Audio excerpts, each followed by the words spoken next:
Hello,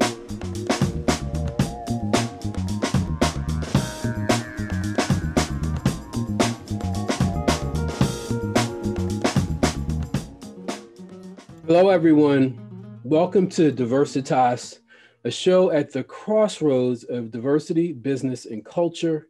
We talk about a diversity of perspectives. We get into a diversity of ideas. And today we have with us Ms. Regina Hairston, who is the president and CEO of the AfricanAmerican Chamber of Commerce. Ms. Hairston is, full disclosure, I consider her to be a friend of mine. All the people who are coming on really are friends of mine because they're trying to do me a favor. But certainly she is a lion in her own right. And she is a rising star in Philadelphia, particularly in the DEI kind of world. She is an advocate for African-American businesses. And we're going to learn more about her, about what she's doing, and where she sees her organization heading. And so with that brief introduction, I'd like to welcome Regina Hairston. Regina, thank you for coming on the show. Thank you, Michael. Thank you for having me on the show. I'm excited to talk about the African-American Chamber and talk about Black businesses in general. So let's talk about the African-American Chamber. First of all, I just think it's fantastic that you are now heading the African-American Chamber. Why don't you tell the audience, what is the African-American Chamber of Commerce? Sure. So the African-American Chamber of Commerce is a membership organization that serves businesses and individuals that are committed to the economic development and growth of Black businesses. We are the voice to promote the value of Black-owned businesses. And so, in terms of Philadelphia, where do you see Black business in the state of Black businesses in Philadelphia as we speak today? Sure. So just to be clear, the African-American Chamber actually represents the Delaware Valley. Okay. But we are located in Philadelphia, so we have a clear sight line to what's going on in Philadelphia.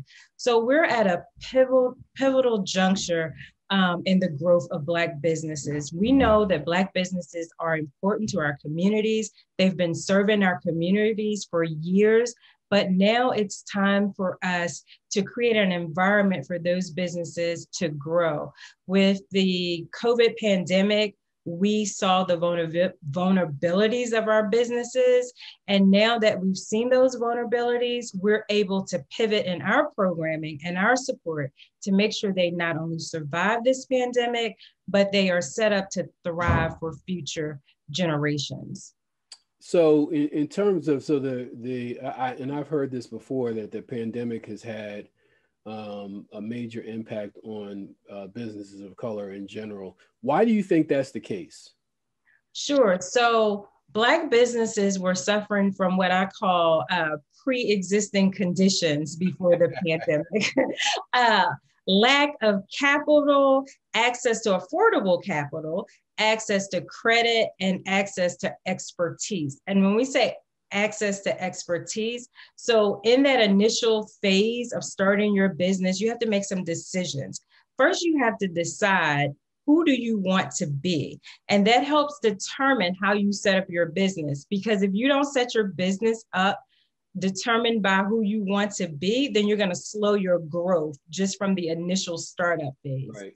So what we've learned from all kind of research and studies is that Black business owners, they can't pick up the phone and call their network and say, hey, I'm trying to decide, should I be an S Corp or should I be an LLC, or to pay the tax preparer, CPA, in order to make those right decisions. And so that's why at the Chamber of Commerce, at the African-American Chamber of Commerce, we're starting to put those supports around our businesses. We're creating an ecosystem that makes a favorable environment for our Black-owned businesses. So, so COVID has had a kind of an outsized impact on businesses of color, on African-American businesses in particular. When did you become CEO of the African American Chamber? January 6th, 2021. Okay. And here's the $1 million question. Why did you become CEO of the Chamber in January 2021? So that is a very good question. And to answer that authentically, I must tell you, I'm a person of faith. And I do believe that I operate according to God's purpose for my life. And my entire theme throughout my life has been driving impact for communities of color. And so with all my experience, all my education, I think that I am in the right position at the right time, according to my purpose in my life.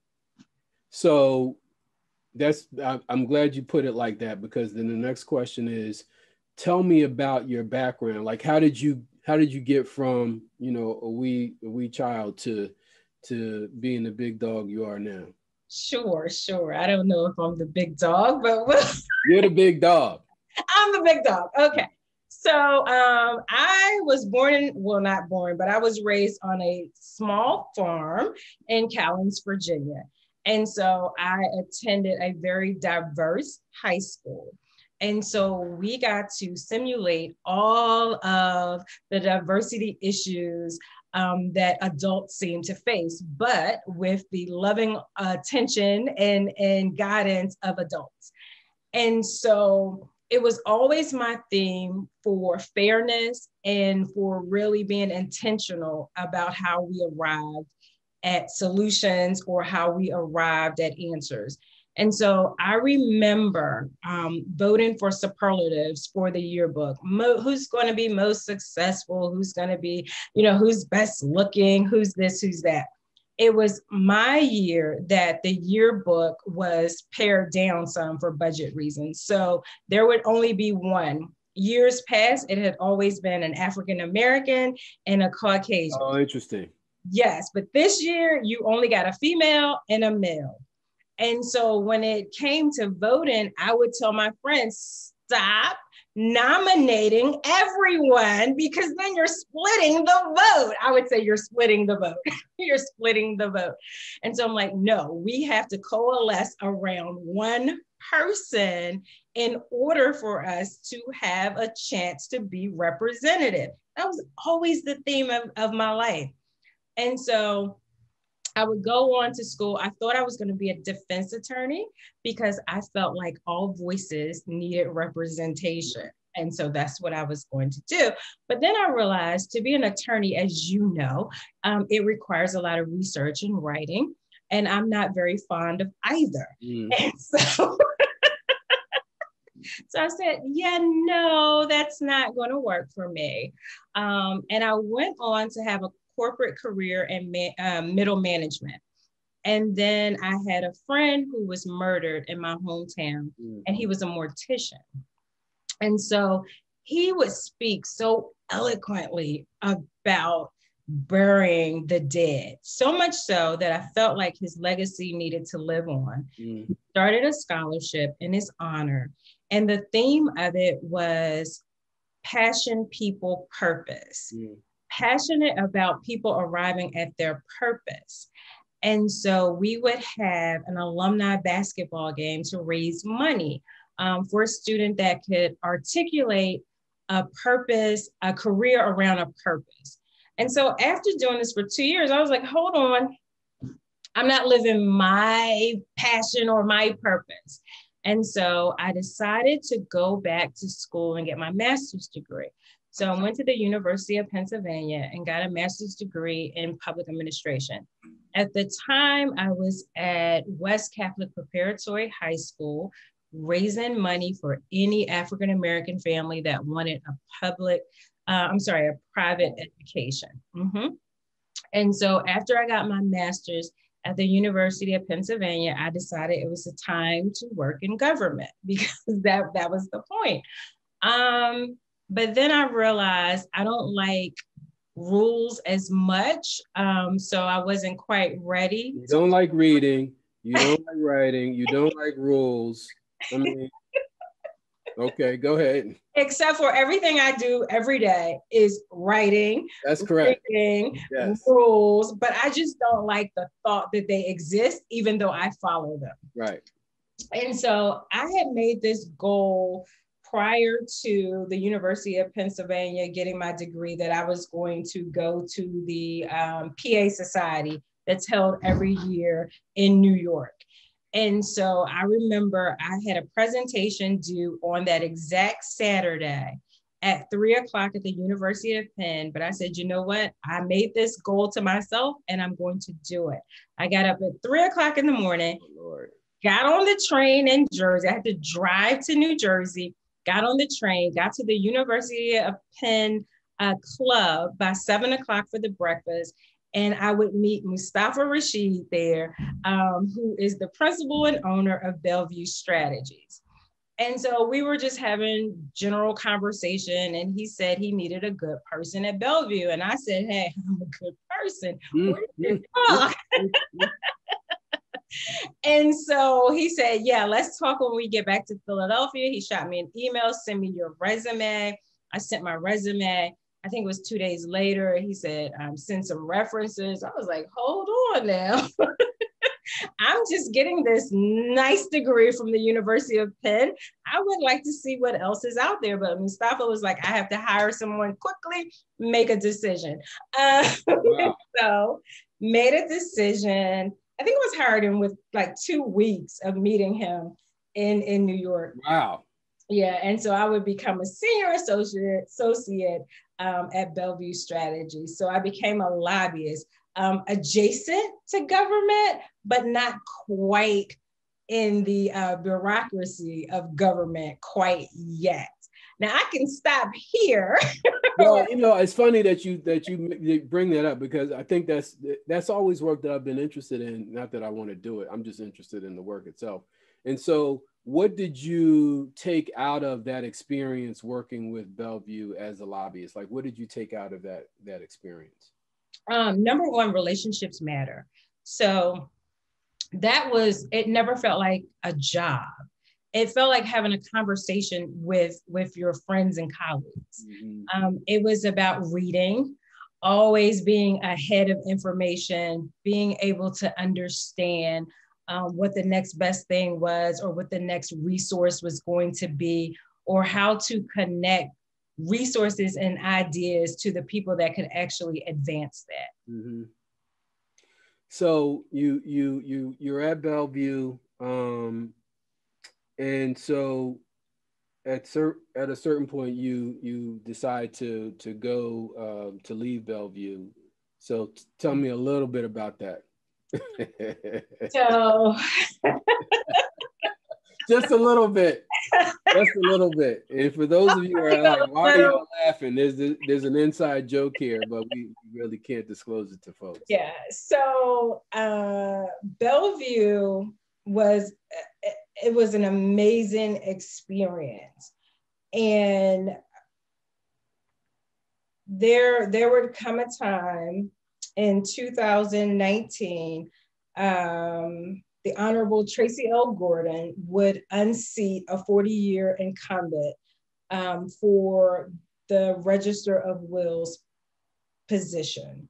When she won the primary, she was poised to become the actual winner because she was running unopposed. And so this created a lot of energy and conversation around her campaign. And she was really getting dogged in the media. So much so that once she won, I mean, now you're a part of the Democratic Party, I'm sorry. And so they decided to put some support around her and suggested that she work with Bellevue. We met.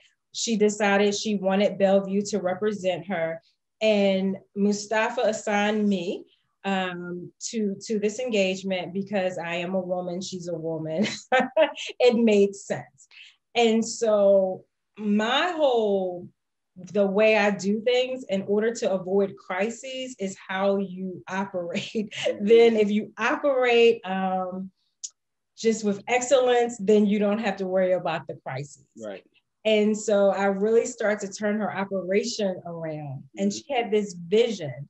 The vision was to reduce the amount of tangled titles in the city of Philadelphia. And this had become a crisis because if you do not have the deed to your home in your name, it makes it quite difficult to do a lot of things, such as refinance. If you need to get a payment plan for taxes, things of that nature, just all the business of home ownership. And so that was something that I believed in. That would make a difference for the African-American community. And so when it was time for her to go to City Hall, she took me with her to operationalize that vision, which I am happy to say I was able to do. You were very successful. So let me ask you this, because that was your last stop before this current one. What did you get out of that experience? Oh my goodness. I got so much out of that experience. It was a very short experience. I think it was 10, 11, 12 months at the most. However, because of COVID, I got to learn every aspect of city government in that moment, from the budget to legal, to law, to statute, to human resources. It was just a wealth of knowledge that was gained from being in city government for that short amount of time. So now you've worked at nonprofits, you've been a lobbyist, you've worked as essentially the chief operating officer of a governmental entity. So what skills, I mean, throughout that experience, you've gained a number of skills. What skills do you think will be used the most in your new position, or relatively new position now as CEO of the African-American Chamber of Commerce of Philadelphia? Sure, my ability to operationalize a vision, looking at the resources needed, looking at creating a strategic plan and implementing that plan. Quickly, when I arrived at the African-American Chamber of Commerce, I was able to identify 4 areas that we needed to focus on: membership, programming, advocacy, and capacity. And creating a strategy around that, I went on a listening tour because I knew it was important to learn from the members, from our donors, our supporters, and our board members. How did they envision the African-American Chamber and where we were headed, especially as we look to rebuild this economy and move out of the pandemic? And from that, I've been able to create a strategic plan. And I think we are getting some real things done and driving some real impact. So tell me about, because you've kind of, it's interesting because you've kind of sat at the right hand of a number of folk now. And now you're the guy, now you're the person. Excuse my implicit bias there. So tell me about the vision. What's the vision for you as it relates to the African-American Chamber of Commerce? Sure. So one of the biggest vision is, as we're increasing capacity for our members, we are increasing capacity internally. So our members have the greatest need, yet we have the smallest budget and the least amount of staff. Mm-hmm. That is no longer the model for success. Mm-hmm. So I have set out on an ambitious goal to increase our operating budget. Within 1 year, I plan to double that budget. Okay. Increase our staff. And so, like I said, no longer is it the model of doing the most with the least. That can no longer be the model if we're going to truly drive impact. And membership, we are stronger together. The more members we have, the more influence that we have. And so we are on a campaign to increase our members and to increase the value of the membership. This morning alone, we had a webinar with the SBA representative for the region, because as we all know, there are new guidelines coming out from the American Rescue Plan Act. Well, when you are a business owner, you don't have the time to sit there and go through the American Rescue Plan Act. You need someone who can disseminate that information for you and can get it to you quickly. We have increased our social media presence. Our LinkedIn followers have increased by 1,000 this month alone. I'm getting, and when I say this month, I'm sorry, I mean March, because now we're on April 1st. But I get emails from people that say, your social media presence is looking really good. We make sure that we're curating content that is important and relevant for our members. So they don't have to spend their day looking for a grant, looking for a resource, looking for information. It is right there on our platform. And that's open to anyone. That's open source. So you don't have to be a member to benefit from the information that we're putting out. So tell me about, I mean, I know you're going on, you say you're going on a listening tour. Tell me and tell the audience about your members. Like what is the, I mean, to the extent that you could describe an average member, what does an average member look like for your organization? That's an interesting question. And so what we're doing is an audit of our membership. We are drilling down on our members so we know exactly who our members are. We have such a diverse pool of members, from Comcast to a sole proprietor who may have a revenue of $35,000. But that is what we're looking to do, is to know exactly who our average member is. And so we brought on a new director of membership and programming, Tasha Little, and that's what she's been tasked with doing, to do that audit of our membership. So let's broaden it out a little bit, because now you, you know, you're being asked to speak at different places and opine as to this, that, or the other thing. First of all, how is that for you? Like now, like people are coming to you like as a talking head kind of. How's that working for you? So the funny thing about that is when you're a lobbyist, you are the talking head behind the scene. Right. It is your voice. It's just not your face that's attached to it. Right. So being the one who's actually doing the talking and getting credited for it it's a bit, it's different. I will say that. But I am getting acclimated and comfortable in doing it. I've always had opinions. I just haven't been asked to give them. Well, now, that's true. That's true. Amen. Yeah. So okay. In terms of, you know, your position now, what do you see? So now we're coming out of COVID. What do you see as the, you know, and I'm talking about, I mean, there is no, to your point about your membership, there's no real generic business. But when we're but there are characteristics, I think, that Black businesses share in Philadelphia and beyond Philadelphia, right? And so as you look at what these businesses are faced with, what is, kind of tick off some of the top challenges that you see for these businesses?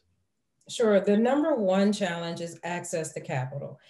That informs everything you do. So say you are in construction and you're competing against other firms for a project, and you have to come in with your pricing.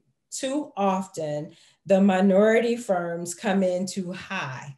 And then the other, say if it's a woman firm, that firm, minority firm, will win that bid because their profit margin is different, because their capital is lower, their debt ratio is lower, they pay less for their capital. And so you just can't compete. That just, access to capital informs everything you do in your business. And then you have to have access to professionals that can assist with the business. So the CPA, the tax attorney, all of those things that are considered your team, a dream team, you need to be able to have access to that. And so those are the things that we're focusing on. We've created an empowerment series to have conversation around that, to provide resources around that, and to connect folks to actual opportunities. That was my biggest thing when I came in.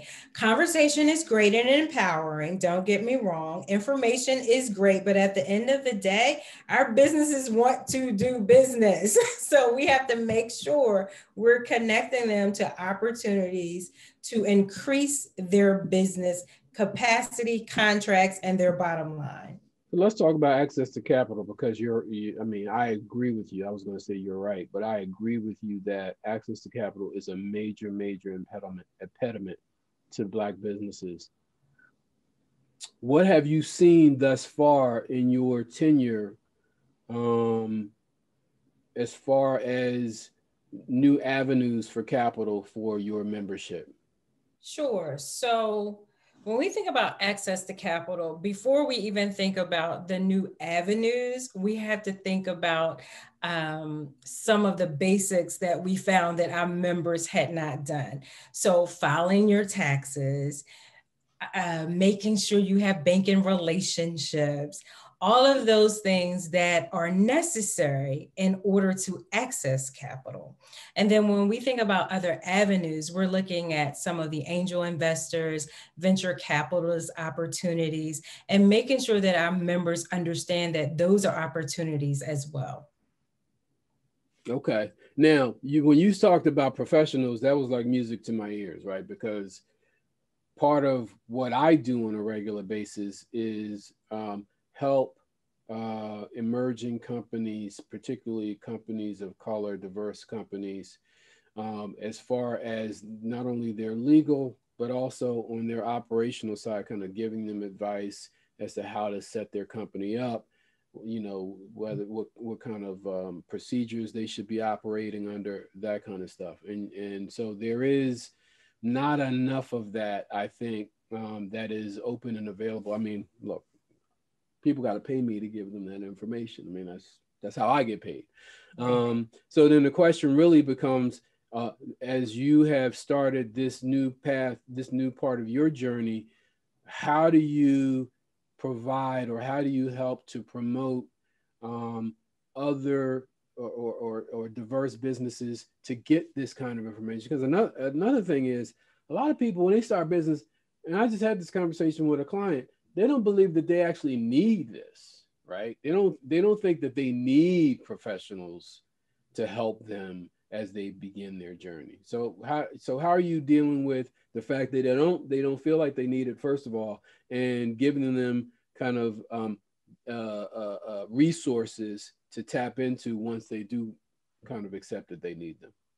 Absolutely. So that is a good point. A lot of folks don't think they need those services until they need those services. Correct. Until they're in trouble. Until they're in trouble. And so what we're doing is changing the mindset by having the conversation as to why you need those services. And now it's easier to point to why, because folks learn after PPP, the first round, that you need these services. Because if you listen to someone who told you for 3 years, don't show a profit on your tax return, so you don't have to pay taxes, but by that 3rd year, and you've all heard this, but by that 3rd year, you need to show a profit, because then the IRS will just think it's a hobby. They learned that they didn't get money in that first round of the PPP funding. Right. And so now I think the environment is right, where people understand, no, you do need the services, but how do we connect them to the services? So I've decided one of my goals is to create sort of a back office support for our members by creating a fund for a retainer for our professional service members. So I'm not going outside of the ecosystem at the African American Chamber, creating a full ecosystem where we provide compensation in the form of a retainer to provide a consultation, so many hours to members. And if they need services beyond that, then they would hopefully receive a discount from our participants that do that. And so it's more of a community and it's not just transactional. I love that. I love that idea, actually. That is an idea. So you see that more. I mean, I've seen that anyway. I've certainly seen it in other, trade organizations, but mostly I've seen it in the union context. But it's definitely something that, the African-American Chamber would be great if they could offer. So, you're doing, it sounds like you're off to a great start. And you talked about your membership and you talked about the diversity of your membership and the fact that you have at least one large company that is a member of the African-American Chamber. Thinking broadly about it, do large companies have a role to play in helping to grow and develop African-American businesses in your mind? Certainly they do. Certainly they do. What role do they have to play? And I'll tell you why. So when you think about companies that are headquartered here in Philadelphia, and you think about some of our larger organizations, which are nonprofits, by the way, that operate in our communities, they receive public dollars just as well as other organizations and businesses.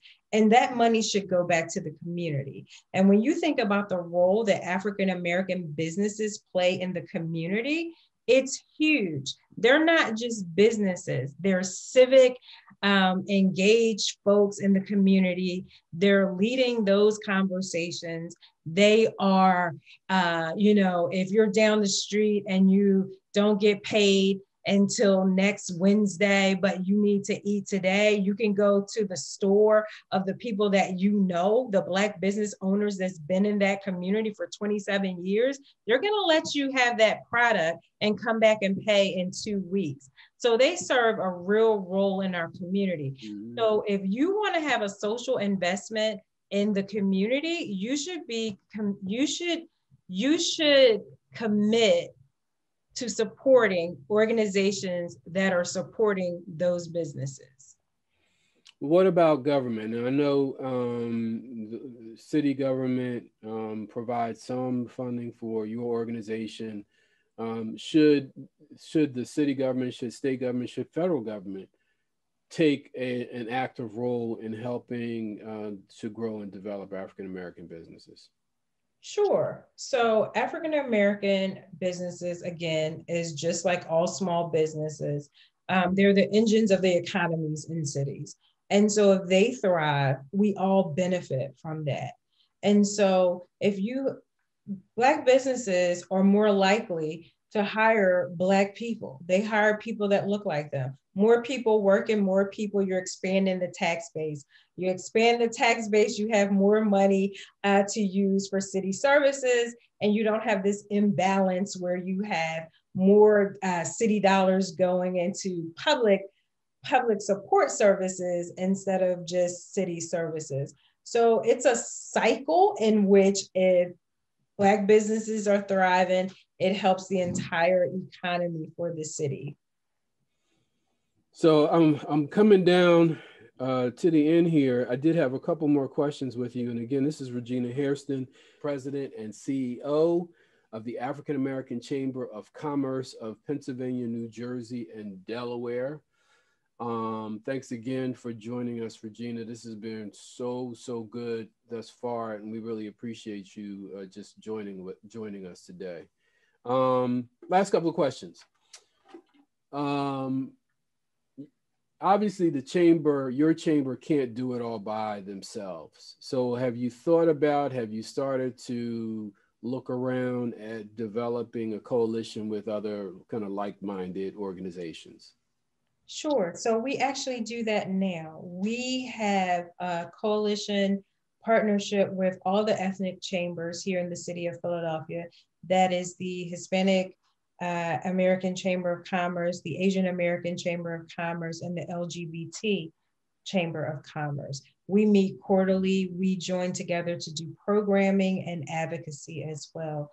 We are a member of the Greater Philadelphia Chamber of Commerce, and we work with them very closely on advocacy and programming as well. We're starting to have conversation with Mainline Chamber of Commerce, Delaware Chamber of Commerce, and we're all working together to make sure that our African-American businesses get the support that they need, and that we're advocating for all businesses for a conducive environment for success. Regina Hairston, President and CEO of the African-American Chamber of Commerce of Pennsylvania, New Jersey, and Delaware. We are grateful, we are thankful that you have joined us today. Thank you so much. And to our audience who are watching and listening, we thank you, first of all, and we look forward to starting this discussion and keeping it going. Take care.